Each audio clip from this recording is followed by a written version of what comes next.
Halo kawan pajak semuanya, selamat datang di Podjangga, podcast pajak Pesanggerahan, sebuah platform terbaru yang dihadirkan oleh KPP Pratama Jakarta Pesanggerahan sebagai wadah kegelisahan yang timbul seputar perpajakan di antara kawan pajak semuanya.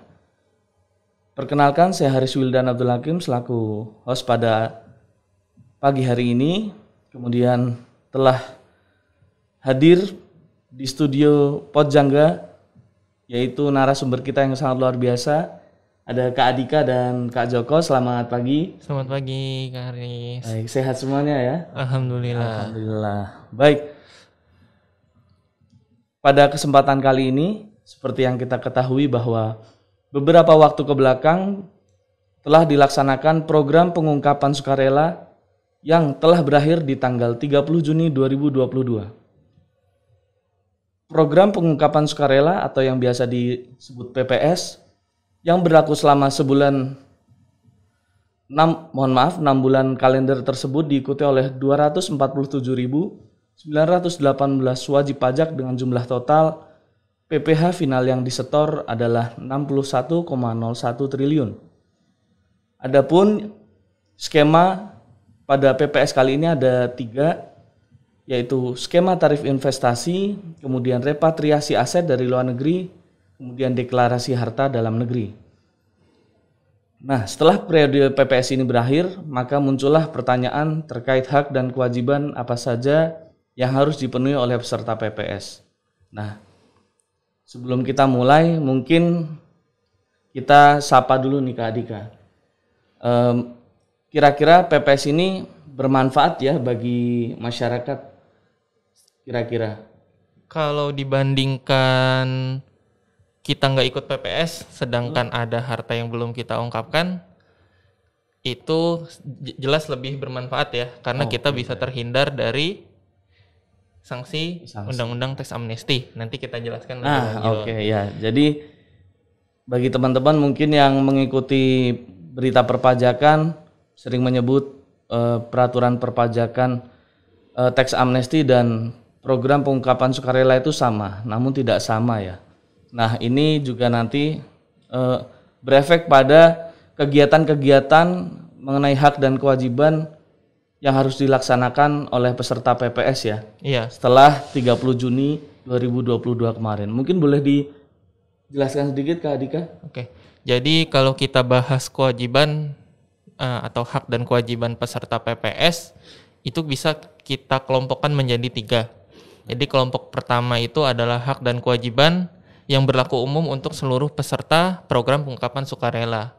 Yang kedua, kewajiban peserta PPS yang memilih untuk menginvestasikan hartanya. Serta yang terakhir itu ada kewajiban peserta PPS yang memilih merepatriasi harta dari luar negeri ke dalam negeri. Namun mungkin sebelum kita masuk ke bahasan 3 kelompok ini, ada baiknya juga kalau kawan pajak tahu apa yang akan terjadi terkait esket yang telah terbit atas keikutsertaannya dalam program PPS. Jadi nggak langsung ya udah terbit esket, ya udah berarti dianggap selesai. Iya, jadi nantinya atas esket yang telah terbit akan dilakukan penelitian. Nah, dalam hal berdasarkan hasil penelitian diketahui terdapat ketidaksesuaian antara harta bersih yang diungkapkan dengan keadaan yang sebenarnya, nantinya Kepala KPP atas nama Direktur Jenderal Pajak dapat membetulkan atau membatalkan surat keterangan. Nah, pembetulan dilakukan dalam hal terdapat kesalahan penulisan dan atau penghitungan. Di dalam surat keterangannya misal ada salah tulis atau salah hitung. Lalu pembatalan dapat dilakukan dalam hal wajib pajak mengungkapkan harta bersih tapi tidak sesuai keadaan yang sebenarnya. Lalu alasan lainnya bisa dibatalkan karena periode perolehan hartanya tidak memenuhi syarat PPS. Misal hartanya kita peroleh tahun 2017, tapi kita ikutkan PPS kebijakan 1, di mana itu hanya untuk harta yang diperoleh, peserta TA dan harta yang diperoleh 2015 ke bawah. Lalu alasan pembatalan lagi, misal peserta PPS ternyata sedang diperiksa, pemeriksaan bukti permulaan, sedang dilakukan penyidikan, proses peradilan dalam hal tindak pidana di bidang perpajakan. Itu dapat membatalkan esket ya Kak? Ya, betul.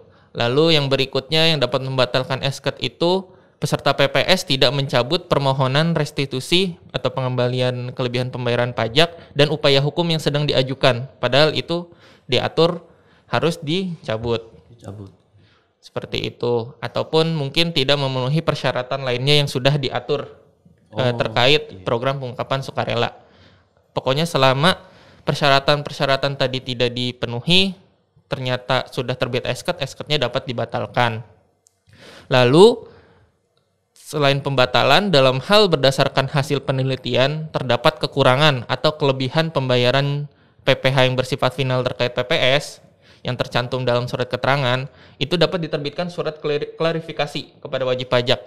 Nah, nantinya berdasarkan surat klarifikasi tersebut, wajib pajak diberikan kesempatan untuk melunasi pajak penghasilan yang kurang dibayar dan atau memberikan tanggapan atas surat klarifikasi tersebut paling lama 14 hari kerja sejak tanggal penerbitan surat klarifikasi. Seperti itu. Lalu, apabila sudah dikirim klarifikasi, ada PPh yang kurang dibayar, tapi tidak ada pelunasan atau tidak ada tanggapan atas surat klarifikasi tersebut, atau mungkin ternyata memberikan tanggapan tapi tidak sesuai keadaan yang sebenarnya, itu dapat diterbitkan surat pembetulan atau pembatalan atas surat keterangannya. Seperti itu. Yang berikutnya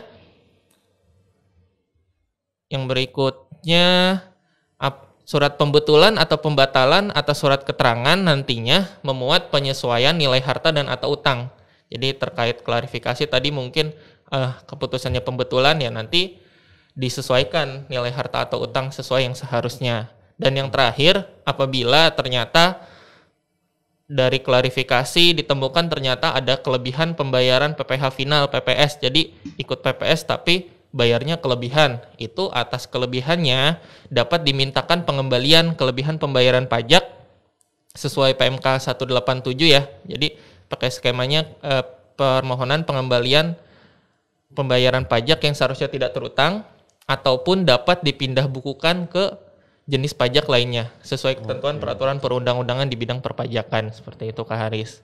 Jadi memang untuk pasca dari PPS ini kan memang wajib pajak mendapatkan surat keterangan, Kak ya. Kemudian betul. Dari pihak Direktorat Jenderal Pajak, mungkin dalam hal ini AR ya, melakukan penelitian kalau memang terdapat dispute ya atau perbedaan data yang diperoleh di DJP dan pelaporan dari wajib pajak, diterbitkan surat klarifikasi. Baru betul. Nanti ada impactnya surat tanggapan ataupun kalau memang betul ya harus dibayar begitu ya. Iya betul. Oke, baik, kalau memang mereka tidak menanggapi atau tidak membayar baru dikeluarkan surat pembatalan atau pembetulan. Surat keterangan itu. Surat keterangannya berupa pembatalan atau pembetulan. Betul. Oke, baik.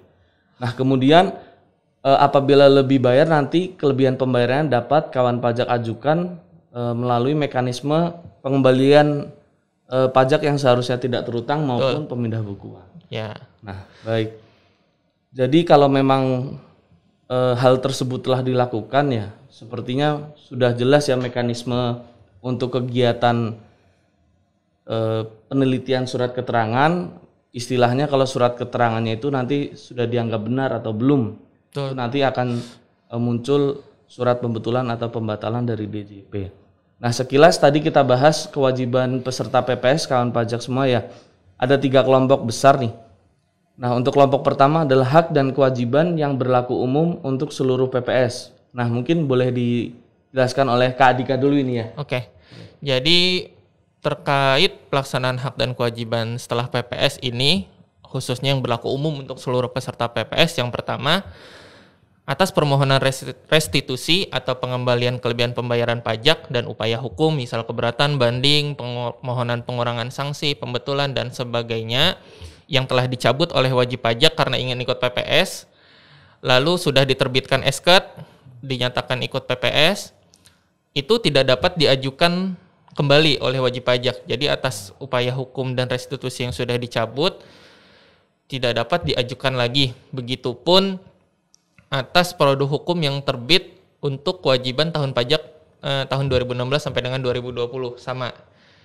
Jadi intinya selama sudah ikut PPS sudah tidak dapat mengajukan upaya hukum ataupun restitusi atas kewajiban perpajakan tahun pajak 2016 sampai dengan 2020 seperti itu. Yang kedua, nah tadi dalam hal wajib pajak misal udah menyatakan nih sudah mencabut restitusi atau sudah mencabut upaya hukum dan telah dapat surat keterangan PPS, tapi berdasarkan data dan atau informasi yang diterima oleh DJP ternyata permohonannya nggak dicabut. Itu Kepala KPP atas nama Direktur Jenderal Pajak dapat membatalkan surat keterangannya. Jadi dianggap nggak ikut PPS. Karena dianggap tidak ikut PPS. Betul. Ya? Ada kaitannya dengan yang tadi ya, penelitian SKAT. Lalu yang ketiga, ini khusus untuk wajib pajak yang menyelenggarakan pembukuan, yang wajib menyelenggarakan pembukuan berdasarkan ketentuan peraturan perundang-undangan di bidang perpajakan. Itu harta bersih yang diungkapkan di SPPH harus dijadikan tambahan saldo laba ditahan di neraca. Jadi harta bersih yang kita masukkan di SPPH dan yang tercantum di SKAT kita masukkan sebagai tambahan saldo laba ditahan di neraca. Nah, lalu yang keempat, harta dan utang yang kita ungkapkan di SPPH PPS, baik itu kebijakan 1 maupun kebijakan 2, diperlakukan sebagai perolehan harta baru dan perolehan utang baru wajib pajak sesuai tanggal surat keterangannya, serta dilaporkan pada SPT tahunan PPH tahun pajak 2022. Jadi walaupun harta yang kita peroleh misal tadi 2017, kita ikutkan PPS, nantinya harus kita laporkan di SPT tahunan 2022 dengan tahun perolehannya sudah mengikuti tanggal SKAT. Berarti tahun perolehannya kita tulis 2022, sudah bukan 2017 lagi, gitu ya. Lalu yang kelima, harta yang diungkapkan dalam SPPH, baik itu aset yang berwujud maupun tidak berwujud, itu tidak dapat dibebankan penyusutan atau amortisasinya untuk tujuan perpajakan. Jadi penyusutan fiskal dan amortisasi fiskalnya sudah tidak bisa diakui, tidak boleh dikurangkan. Nah, dan yang terakhir, ini manfaat PPS, kita coba ulang lagi. Jadi untuk peserta PPS kebijakan 1, hartanya tidak akan dianggap tambahan penghasilan dan dikenakan PPH 30%, serta tidak akan dikenakan sanksi 200% sesuai Undang-Undang Pengampunan Pajak atau Tax Amnesty. Untuk peserta kebijakan 2, itu tidak akan diterbitkan ketetapan untuk tahun pajak 2016 sampai dengan 2020. Kecuali ditemukan harta yang kurang diungkap ternyata, kayak gitu. Dan ketetapan yang tidak bisa diterbitkan ini meliputi PPH orang pribadi, PPH pemotongan pemungutan, dan PPN, kecuali pajak yang sudah dipungut tapi belum disetor, seperti itu. Dan juga manfaat yang pasti diterima oleh peserta PPS adalah data atau informasi yang bersumber dari SPPH dan lampirannya yang diadministrasikan oleh Kementerian Keuangan atau pihak lain yang berkaitan dengan pelaksanaan Undang-Undang Harmonisasi Peraturan Perpajakan itu tidak dapat dijadikan sebagai dasar penyelidikan, penyidikan, dan atau penuntutan pidana terhadap wajib pajak. Seperti itu. Luar biasa ya ini kawan pajak semuanya. Kalau kita dengar penjelasan tadi dari Kak Dika ya, ini ada beberapa hal yang menurut saya cukup penting dan harus digarisbawahi oleh kita semua. Pertama kaitannya itu dengan bagi WP yang melaksanakan pembukuan, maka harus dicantumkan harta bersihnya di retain earning ya. Iya, retain earning. Jadi tambahan ya. Jadi tambahan. Kemudian yang kedua, harta perolehannya sesuai dengan surat keterangan. Nah, ini juga jangan sampai salah. Kemudian yang ketiga, kaitannya dengan biaya penyusutan ya atau amortisasi itu juga tidak dapat dibebankan untuk tujuan perpajakan. Ya. Betul. Dan kemudian kaitannya dengan SPT tahunan 2022 ini, kalau misalkan pemeriksaan yang biasanya kan dilakukan untuk 2016 sampai 2020 untuk khusus peserta PPS ini berarti tidak bisa diperiksa ya? Iya betul. Tidak dapat diterbitkan ketetapan. Nggak bisa terbitkan ketetapan. Oke. Nah, baik, sekarang kita beralih ke Pak Joko nih. Untuk Pak Joko, mungkin mohon dijelaskan nih Pak terkait kewajiban yang harus dilakukan oleh peserta PPS yang memilih mengalihkan harta di luar negeri yang diungkapkannya ke dalam negeri atau biasa kita sebut repatriasi. Oke, siap Aris. Untuk terkait kewajiban yang harus dilakukan oleh peserta PPS yang memilih untuk mengalihkan harta di luar negeri yang diungkapkan ke dalam negeri atau disebut repatriasi itu ada beberapa hal ya. Yang pertama, untuk wajib pajak yang menyatakan mengalihkan harta bersih ke dalam wilayah Negara Kesatuan Republik Indonesia wajib mengalihkan harta yang dimaksud paling lambat tanggal 30 September 2022. Pengalihannya ini dilakukan melalui bank sesuai dengan ketentuan peraturan perundang-undangan di bidang perbankan.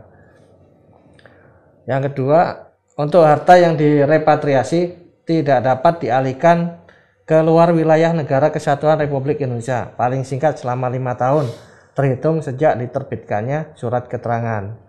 Ya, ini jangka waktu 5 tahun ya. Yang tadi kan paling lambat ya, yang tanggal 30 September 2022. Untuk yang ketiga, harta yang dalam negeri yang diungkapkan dalam SPPH atau surat pemberitahuan pengungkapan harta ini juga dilarang dialihkan ke luar negeri dengan jangka waktu paling singkat selama 5 tahun terhitung sejak diterbitkannya surat keterangan. Nah, selanjutnya itu wajib pajak yang menyatakan mengalihkan harta bersih harus menyampaikan laporan realisasi kepada Direktur Jenderal Pajak secara elektronik melalui laman Direktorat Jenderal Pajak yang berisi informasi per akhir tahun buku sebelum tahun laporan disampaikan. Laporan disampaikan paling lama pada saat berakhirnya batas waktu penyampaian SPT tahunan pajak penghasilan tahun pajak 2022 untuk penyampaian laporan tahun pertama. Dan pada saat berakhirnya batas waktu penyampaian SPT tahunan pajak penghasilan tahun pajak 2023 dan seterusnya untuk penyampaian laporan tahun kedua dan berikutnya. Kelima, apabila sampai dengan batas waktu yang ditentukan, wajib pajak tidak mengalihkan hartanya ke dalam negeri, maka wajib pajak secara sukarela dapat membayar tambahan PPh final karena wan prestasi tersebut.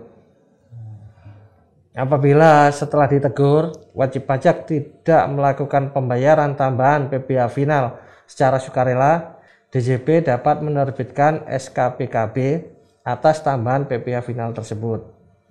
Tarif tambahan PPh final yang harus dibayarkan oleh wajib pajak, baik yang dibayarkan secara sukarela atau karena SKPKB, dapat kawan pajak lihat di pasal 19 Peraturan Menteri Keuangan nomor 196 tahun 2021.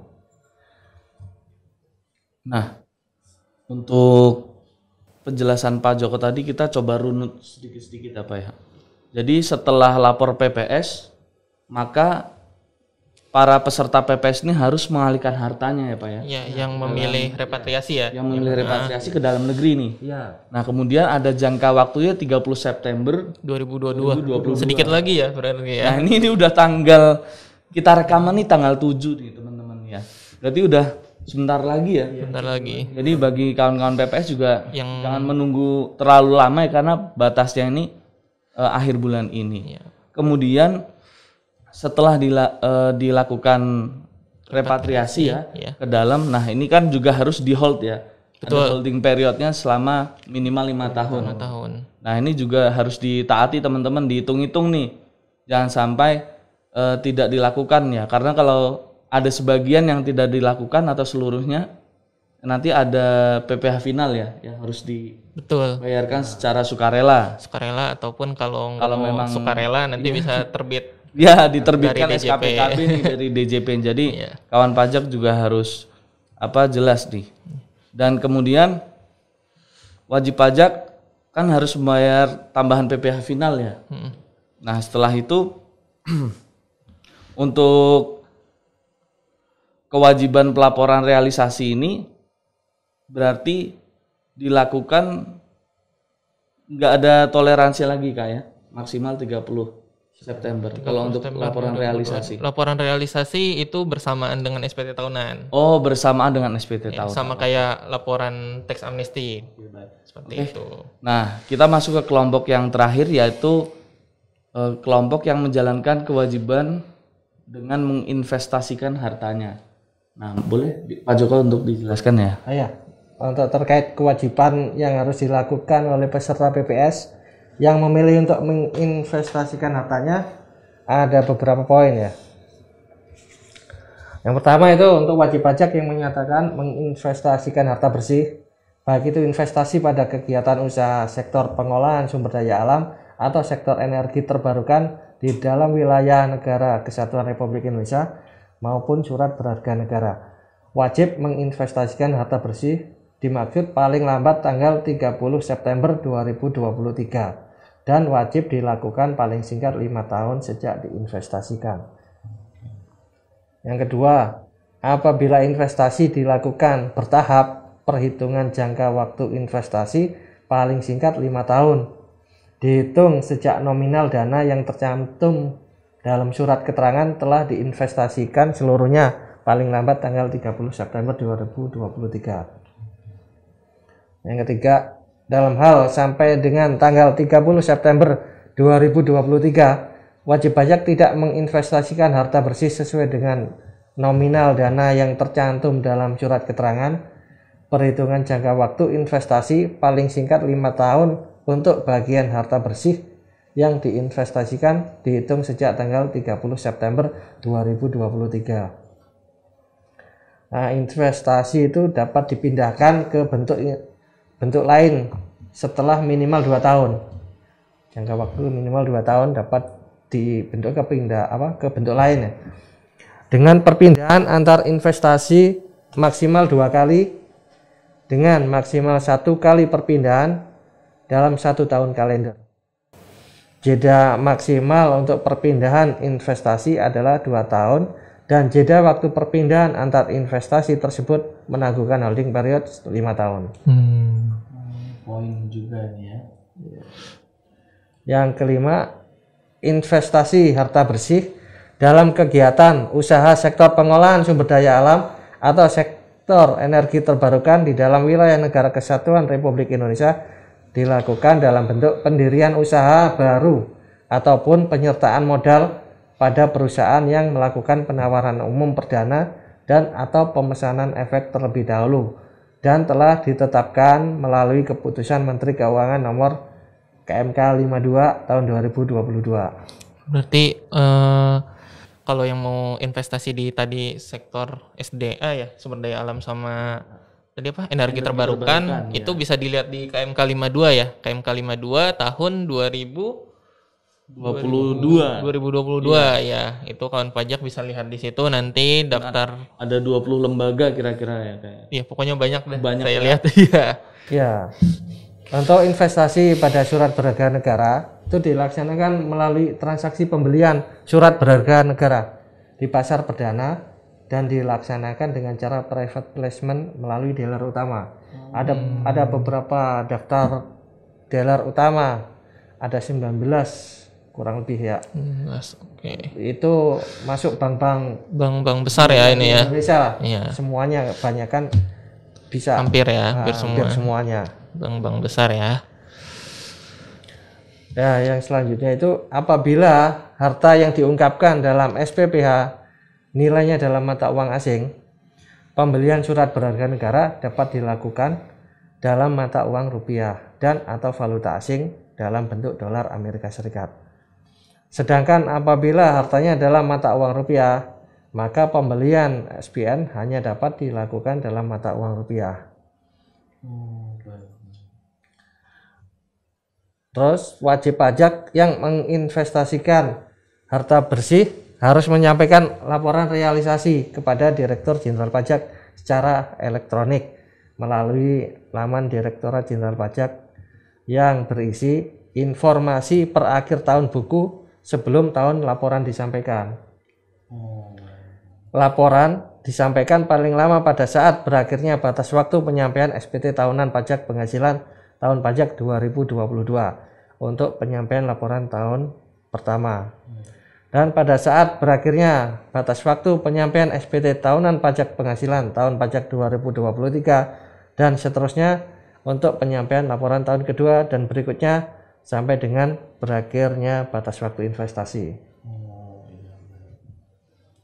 Apabila sampai dengan batas waktu yang ditentukan, wajib pajak tidak menginvestasikan hartanya sesuai ketentuan, maka wajib pajak secara sukarela dapat membayar tambahan PPh final karena one prestasi tersebut.